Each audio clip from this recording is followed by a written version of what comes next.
ان الذين يؤذون الله ورسوله لعنهم الله في الدنيا والآخرة وأعد لهم عذابا مهينا۔ صدق اللہ العظیم۔ بڑی محبت سے درود شریف پڑھ لیجیے۔ الصلاۃ والسلام علیک یا رسول اللہ، الصلاۃ والسلام علیک یا حبیب اللہ۔ بلغ العلا بکمالہ کشف الدجی بجمالہ حسنت جمیع خصالہ صلو علیہ وآلہ۔ انتہائی قابل صد احترام حاضرین کرام، میرے دوستو بزرگوں، محرم شریف کا بابرکت مہینہ جاری و ساری ہے۔ اس مہینے میں 10 محرم الحرام بروز جمعہ، یعنی پچھلے جمعہ، ہمارے پاکستان کا ایک نیشنل چینل ہے جیو نیوز، اس کے اوپر ایک سٹوری چلائی گئی۔ میں نے تو نہیں دیکھی، سیدھی بات ہے، نہ ہمارے پاس ٹی وی ہے، نہ ہم خبریں سنتے ہیں، نہ ٹی وی شی وی دیکھتے ہیں، لیکن دیکھنے سننے والوں نے مجھے بتایا کہ اس ڈاکومنٹری میں نبی پاک صلی اللہ علیہ وآلہ وسلم کے معاذ اللہ استغفر اللہ نقل کفر نباشد خاکے، خیالی تصویریں، خاکے کارٹون ایک طرح کے، وہ بنا کر ٹی وی پر دکھائے گئے۔ نہ صرف نبی کریم صلی اللہ علیہ وسلم کے بلکہ حسنین کریمین جنتی جوانوں کے سرداروں کے بھی خاکے بنائے گئے اور دکھائے گئے۔ میں نے کچھ عرصہ پہلے ہی اسی منبر پر گفتگو کرتے ہوئے کہا تھا کہ ہم کیا کریں، کون سا رونا روئیں، کفریات اتنے ہیں، گستاخیاں، بے ادبیاں، توہین، بد عقیدگی کا سیلاب، طوفان، گند اتنا پھیلا ہوا ہے کہ بڑے بڑے پڑھے لکھے لوگ بھی بے توجہی میں کلمہ کفر بک جاتے ہیں۔ یاد رکھیں، جس طرح کافر بندہ اپنی زبان سے اگر کہہ لے لا الہ الا اللہ محمد الرسول اللہ تو وہ مسلمان بن جاتا ہے، تو اسی طرح اگر کوئی کلمہ گو مسلمان اپنی زبان سے کلمہ کفر کہے گا تو پھر کافر بھی بن جاتا ہے۔ ایک بولی ہے، وہ بولا کافر سے مسلمان بن گیا، پھر ایک اور بولا تو مسلمان سے کیا بن گیا؟ کافر بن گیا۔ اس لیے یہ جو ہمارے جبڑوں کے درمیان ہے نا ایک بدماش زبان، اس کو سنبھال کر درست طریقے سے استعمال کرنا چاہیے۔ ایسے الفاظ، ایسے جملے اپنی زبان سے ہرگز ادا نہیں کرنے چاہیے کہ جس سے میرا آپ کا ایمان خطرے میں پڑ جائے۔ آگے سمجھنا، ایسا جملہ جو چیز اللہ کی شان کے لائق نہیں وہ اللہ کے لیے فرض کرنا بھی جائز نہیں۔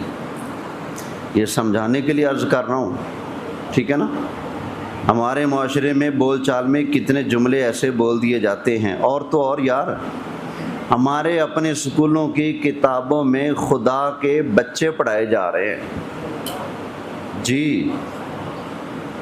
اس لیے تو کہتا ہوں کفریات کا سیلاب ہے، بد عقیدگی کا گند اتنا پھیلا ہوا ہے، ہم کون سا رونا روئیں۔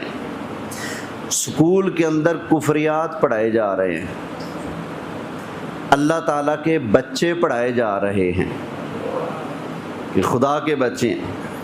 اسکول کی کتابوں میں اسلامی نقطہ نظر اور اسلامی نظریہ پڑھانے کی بجائے ڈارون کا نظریہ ارتقاء پڑھایا جا رہا ہے۔ کیا مطلب ہے اس کا؟ کہ انسان جتنے بھی ہیں سارے لنگور ہیں، لنگور کی نسل ہے۔ جی یہاں بھی توہین ہوئی ہمارے ابا جان حضرت آدم علیہ السلام کی۔ دنیا ابتدا میں ایک سبق ہے اسکول کی کتاب کا، دنیا ابتدا میں واضح لکھا ہوا ہے کہ پہلے جو انسان جو تھے نا، انسان پہلے یہ بندر تھے، لنگور تھے۔ لنگور تھوڑا سا سیدھا ہوا اور سیدھا ہوا اور سیدھا ہوا، پھر انسان بن گئے۔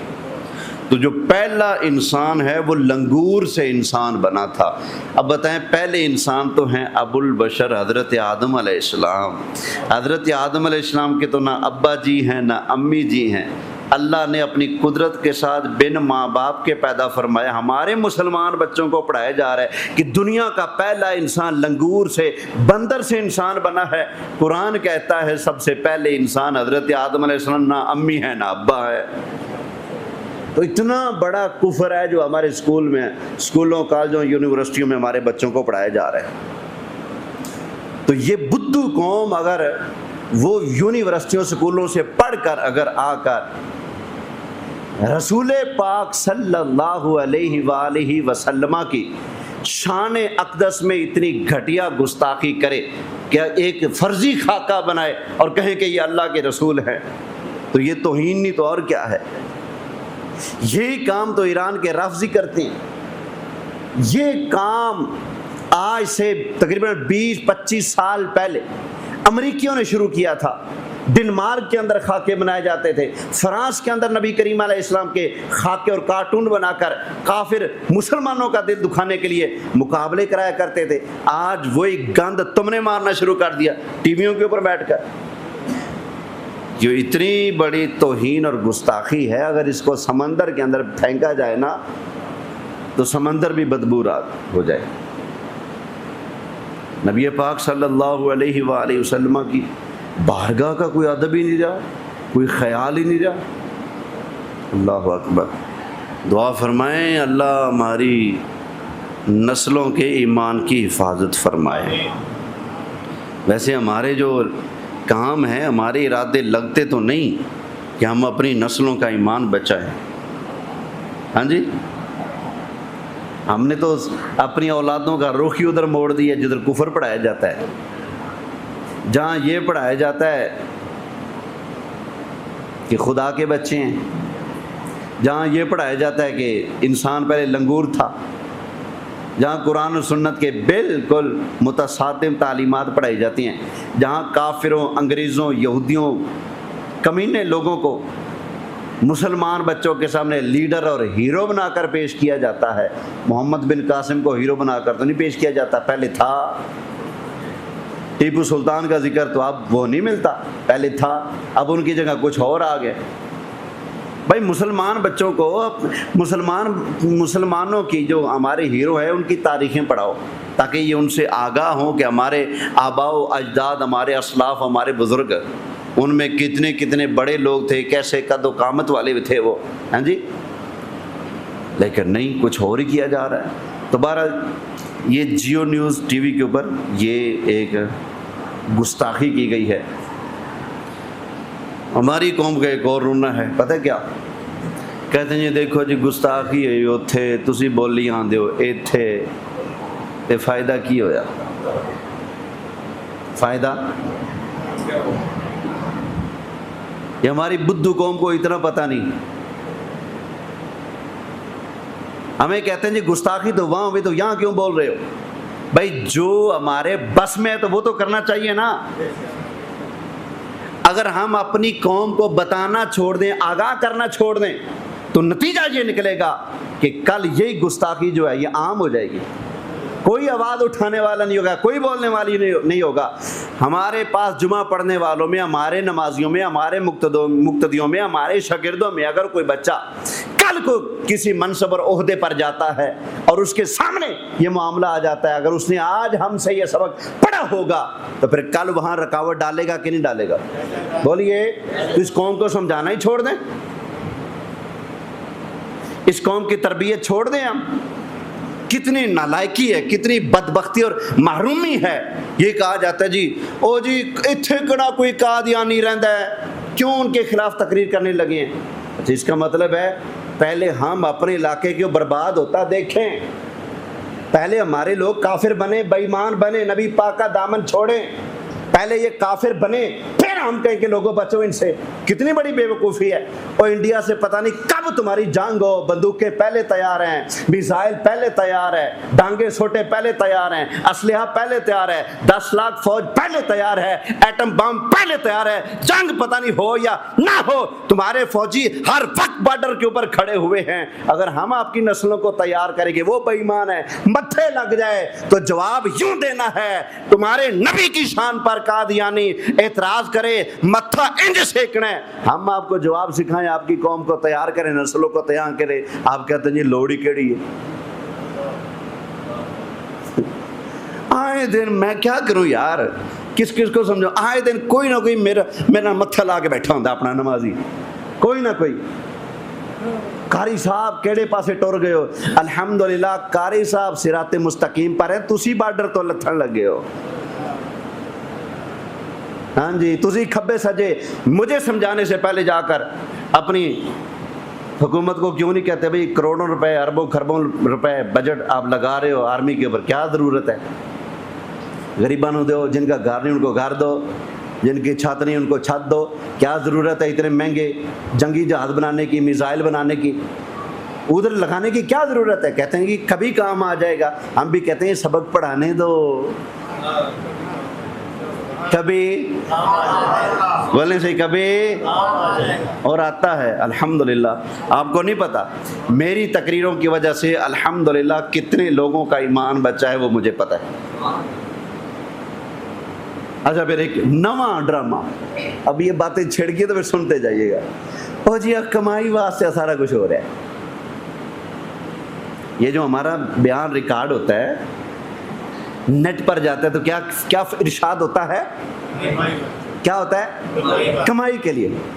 ممبر رسول پر بیٹھا ہوں، آپ کے اتنے غیر ملکوں میں جاننے والے نہیں ہوں گے جتنے میرے جاننے والے ہیں۔ ہاں جی، دنیا کے تقریباً آدھے ملکوں میں میرے جاننے والے، مجھے سننے والے، میرے تعلق والے ہیں۔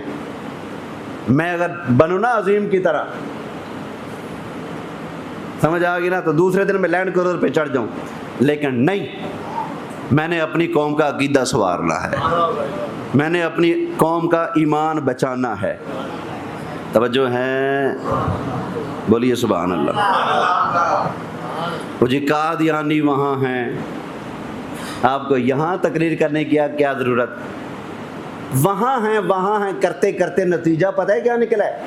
آپ کے 50 چک میں قادیانی ہیں، آپ کے 21 چک میں قادیانیوں کے اثرات ہیں، آپ کے ادھر 78-79 چک میں قادیانی ہے، آپ کے 50 چک اس میں قادیانی ہے، آپ کے دنیا پر میں قادیانی ہے، ملتان بھرا پڑا مسلمانوں کا، اس کے باوجود قادیانی کافر اتنا مضبوط ہو چکا ہے۔ ملتان کے اندر ختم نبوت پر میری تقریر تھی، قادیانیوں نے رکوائی، وہ اتنے دندناتے پھر رہے ہیں، وہ چاند ہو کر شتونگڑے اسلام کا راستہ روک رہے ہیں، نبی کریم علیہ السلام کی ختم نبوت کا راستہ روک رہے ہیں، اور آپ آج بھی یہی کہتے ہیں جی کی لوڑ ہے۔ توجہ ہے، کچھ پلے پیا۔ قرآن کیا کہتے ہیں؟ وَأَعِدُّوا لَهُمْ مَا اسْتَطَعْتُمْ، کافروں سے جب جنگ ہوگی، جنگ سے پہلے تیاری پوری رکھو۔ ہاں جی، یہ قرآن ہے، جنگ جب ہوگی تیاری پہلے پوری رکھو۔ ہم کہتے ہیں ہماری قوم کا قادیانیوں سے ٹکرا جب ہوگا، نبی پاک کی ختم نبوت پر پیرا کیسے دینا ہے، تیاری پہلے رکھو۔ ہاں جی، یہ جو آج گمراہی عام ہے نا، فتنے عام ہے، ایک وجہ معذرت کے ساتھ ایک وجہ آپ ہیں، اس لیے کہ آپ اپنے دینی رہنماؤں کو باؤنڈ کر کے رکھتے ہیں. آپ چاہتے ہیں آپ کی مرضی کا دین بیان ہو، لیکن اللہ کی قسم ہے میں چاہتا ہوں اور کرتا ہوں کہ حسین کے نانے جان کی مرضی کا دین. توجہ ہے.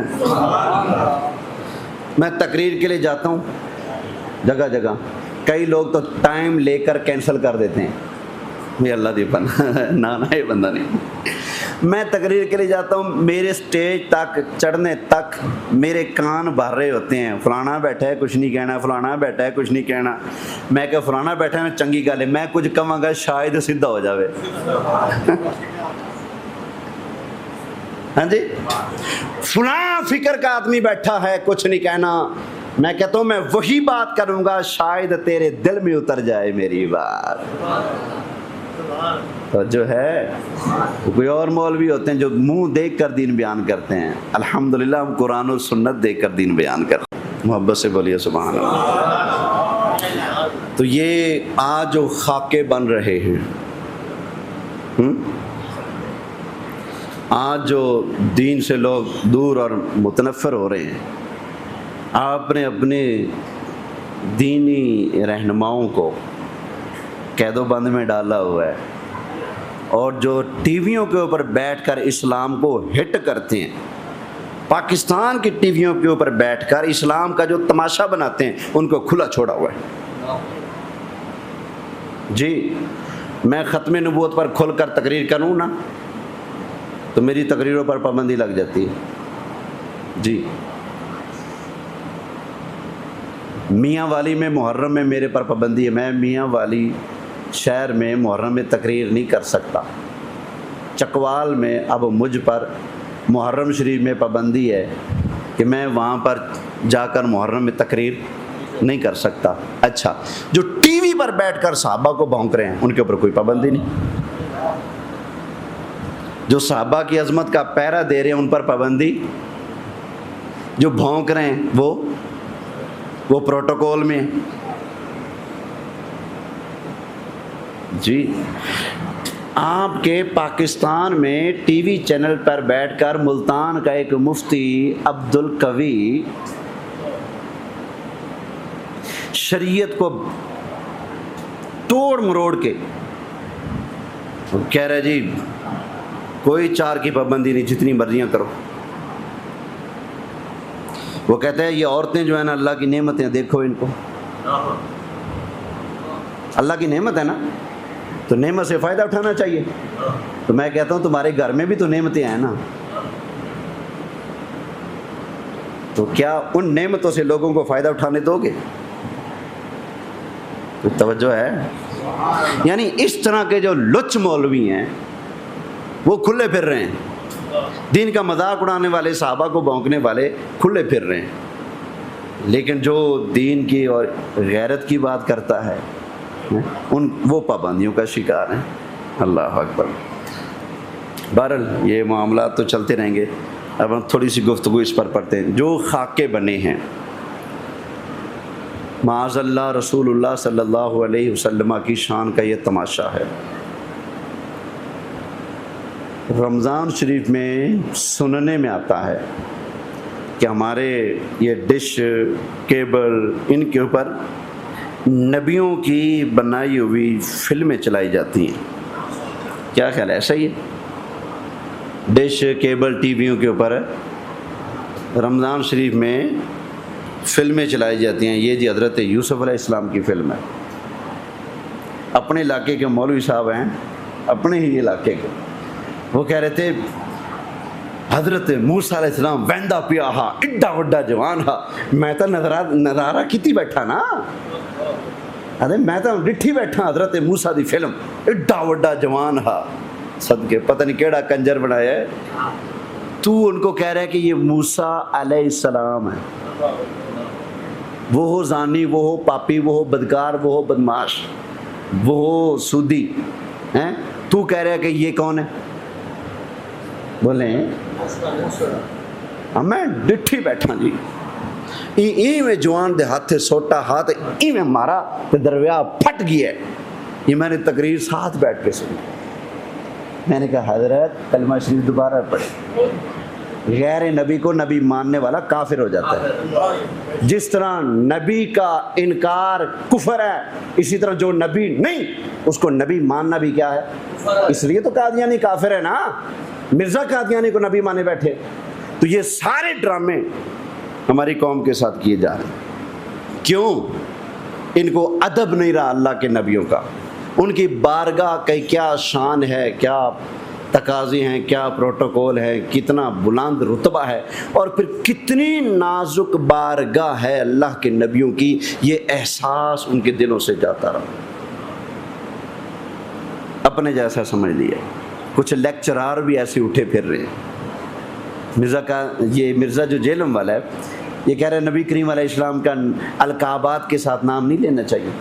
اس کی بات کا خلاصہ یہ، ہم تو کہتے ہیں نا نبی پاک صاحب لولاک سرکار مدینہ، مدینے والا، مکے والا، مدینے کا تاجدار، آمینہ کا لال، کل نبیوں کا سردار ہے، حبیب کردگار. ہم کہتے ہیں نا غریبوں کا آقا، یتیموں کا ملجا مأویٰ ہیں. ہم یوں سرکار سید المرسلین، خاتم النبیین، امام المتقین، ہم اس طرح سے سرکار کا ذکر کرتے ہیں. وہ کہتے ہیں نہیں، ایسے ذکر نہیں کرنا چاہیے. تو اس طرح کے لوگ عوام کے دلوں سے حضور کی شان و عظمت گھٹانے میں لگے ہوئے ہیں. نتیجہ یہ نکلتا ہے کہ گستاخیاں ہو رہی ہیں، قوم کو کوئی فکر ہی نہیں، کوئی پرواہ ہی نہیں. میں 2 مثالیں قرآن حکیم سے پیش کرتا ہوں. اندازہ کر لیجئے گا کہ نبی کریم علیہ السلام کی بارگاہ کتنی بلند و بالا ہے. پیش کر دوں. نبی کریم علیہ السلام جب کوئی بات فرماتے تھے، اگر کسی صحابی کو نبی کریم علیہ السلام کی کوئی بات اگر سمجھ نہ آتی تو نبی کریم علیہ السلام کی بارگاہ میں دوبارہ درخواست پیش کرتے تھے، آقا یہ بات دوبارہ دہرا دیں، مہربانی فرما دیں. اس کے لیے لفظ کون سا بولتے تھے؟ لفظ بولتے تھے راعنا یا رسول اللہ. کیا بولتے تھے؟ راعنا یا رسول اللہ. راعنا کا مطلب ہے آقا آپ ہماری رعایت فرمائیں. یہ جو بات آپ نے کہی ہے نا، اس کو دوبارہ دہرا دیں، ارشاد فرما دیں، رعایت فرما دیں. صحابہ کہتے تھے راعنا. بعض یہودیوں نے اسی لفظ کو عین کے نیچے زیر جو ہے نا اس کے اوپر زور دے کے پڑھنا شروع کر دیا، اور تھوڑی سی بریک بھی لگاتے ہیں راعینا.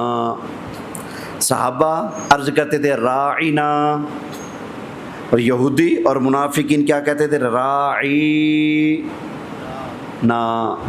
راعینا. صحابہ کیا کہتے ہیں؟ راعینا. بے ایمان کیا کہتے؟ راعینا. صحابہ جو لفظ بولتے تھے اس کا مطلب یہ ہے آقا رعایت فرمائیں. بے ایمانوں نے جو لفظ تھوڑا سا بگاڑا، کھڑی زیر لگا دی نا، یا پھر یا کا اضافہ کر دیا راعی، اس کا معنی بنتا ہے ہمارا چرواہا، ہمارا نوکر، ہمارا غلام.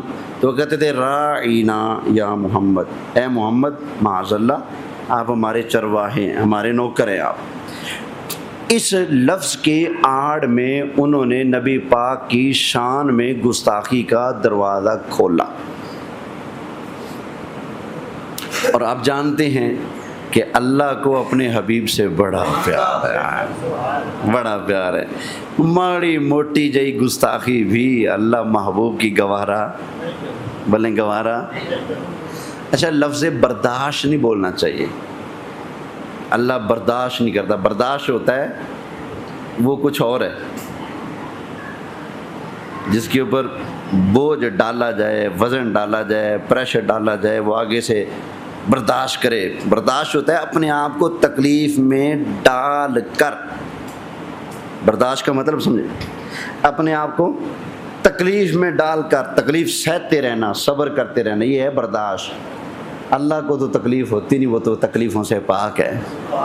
اس لیے اللہ کے لیے یہ لفظ نہیں بولنا کہ اللہ کی برداشت دیکھو، نہیں. سمجھ آ گئی نا؟ یوں نہیں کہنا کہ اللہ نے برداشت نہیں کیا، یوں کہنا کہ اللہ نے گوارا نہیں کیا. گوارا کا مطلب ہے کہ پسند ہے، بولیں نہیں کیا. سمجھ آ رہی ہے نا؟ ان باریکیوں کو سمجھیں. یہ باریکیاں تب سمجھائیں گی جب آپ سنی مسلمان بن کے رہیں گے. کھبے سجے جائیں گے نا تو پھر بے ادب ہو جائیں گے. توجہ ہے؟ برداشت کا لفظ اللہ کے لیے بولنا. ہاں اچھا آگے. تو لفظ بگاڑا منافقوں نے اور یہودیوں نے. راعینا کو راعینا پڑھا. تو اللہ کو اپنے حبیب سے چونکہ بہت پیار ہے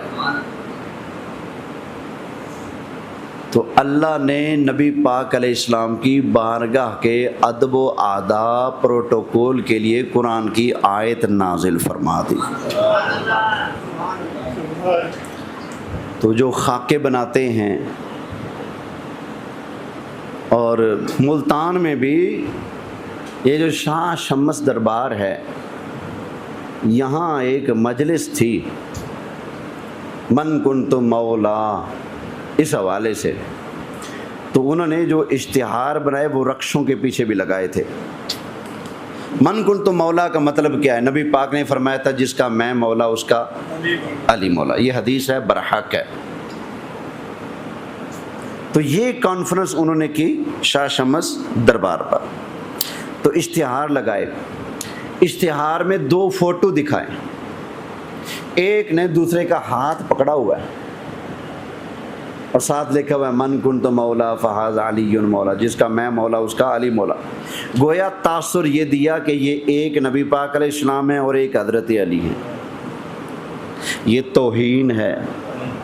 یہ اللہ کے نبی کی بھی توہین ہے، حضرت مولا علی سرکار کی بھی توہین ہے.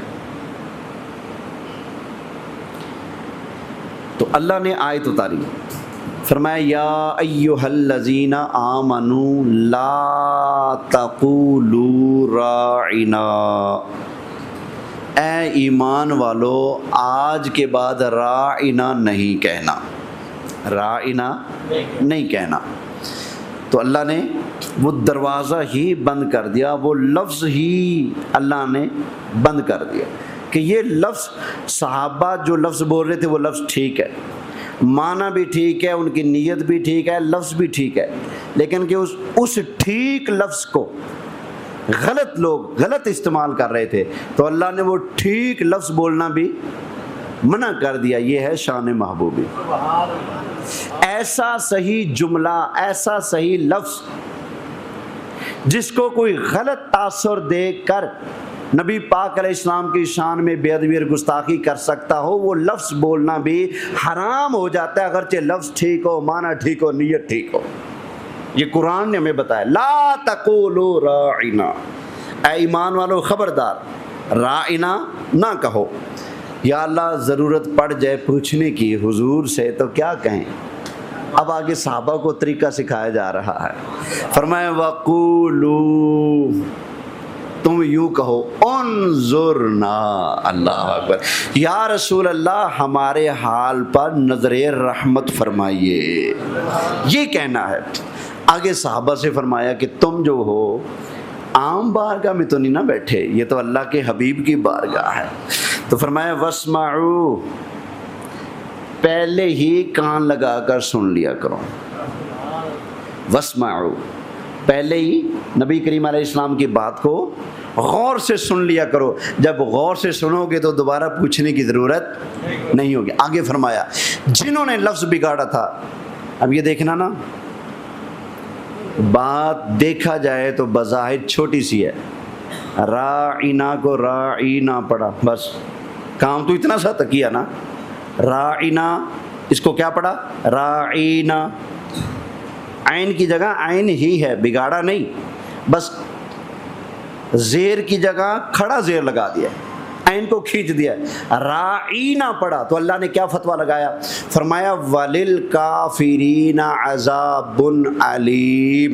یہ جو میرے حبیب کی شان میں راعینا کو راعینا کر کے پڑھتے ہیں، وَلِلْكَافِرِينَ عَذَابٌ عَلِيمٌ، ان کافروں کے لیے دردناک عذاب ہے. اتنی سی بات سے وہ جو منافقین کہہ رہے تھے، یہود تو پہلے کافر ہیں نا، جو منافق بھی شامل ہو رہے تھے، اللہ نے ان کو اتنی سی بات سے کیا قرار دیا ہے؟ کافر کیا قرار دیا ہے؟ یہ قرآن حکیم ہے۔ تو ان لوگوں کو اس آیت کریمہ سے عبرت پکڑنی چاہیے کہ جنہوں نے معاذ اللہ استغفر اللہ نبی پاک صلی اللہ علیہ وآلہ وسلم کا کلمہ بھی پڑھا ہے اور پھر خاکے بھی بنائے۔ غور کرو قرآن پر، زیر کو کھڑی زیر بنا کر پڑھا تو رب نے ان کو کافر قرار دیا۔ کیوں؟ شان حبیب میں فرق آتا تھا، زیر کو کھڑی زیر کر دیا تو شان حبیب کو داغ لگتا تھا، اللہ نے ان کو کافر قرار دیا۔ تو جنہوں نے خاکے بنائے ان کو سوچنا چاہیے۔ ہم حکومت سے گزارش بھی کرتے ہیں کہ اس طرح کے چینل جو ہیں ان کو بین کیا جائے، بند کیا جائے۔ جو چینل یا چینل والے طبقے لوگ نبی کریم علیہ السلام کی عزت کرنا نہیں جانتے، صحابہ اور اہل بیت کی عزت کرنا نہیں جانتے، ان کے چینل کو ہمیشہ کے لیے بند کر دینا چاہیے۔ توجہ ہے؟ اب قرآن حکیم سے ایک اور مثال پیش کرنی تھی لیکن وقت پورا ہو چکا ہے، بس اتنا سمجھ لیں کہ نبی کریم علیہ السلام کی بارگاہ وہ عظیم بارگاہ ہے، وہ عظیم بارگاہ ہے جہاں آدمی صرف اونچی آواز نکالے تو ایمان برباد ہوتا ہے۔ قرآن ہے، سورہ حجرات ہے، 26واں پارہ ہے، دوسری آیت ہے۔ آواز رسول اللہ کی آواز سے اگر اونچی ہو جائے تو آدمی کیا ہو جاتا ہے؟ کافر۔ نبی پاک علیہ السلام کی بارگاہ وہ بارگاہ، حضور کی بارگاہ میں بیٹھا کوئی بندہ اگر کسی کام میں نبی پاک سے پہل کر لے وہ ایمان سے جاتا ہے۔ تو وہ بارگاہ پھر بہت اونچی بارگاہ ہے۔ یہ کارٹون بنانا، یہ خاکے بنانا، یہ میرے لجپال آقا کی شان کے بالکل خلاف ہے۔ جنہوں نے بنائے ہیں اللہ ان کو توبہ نصیب فرمائے، حیا نصیب فرمائے، اور حکومت کو اللہ ان کے خلاف کارروائی کرنے کی توفیق عطا فرمائے۔ آمین آمین بجاہ النبی الامین صلی اللہ علیہ وآلہ۔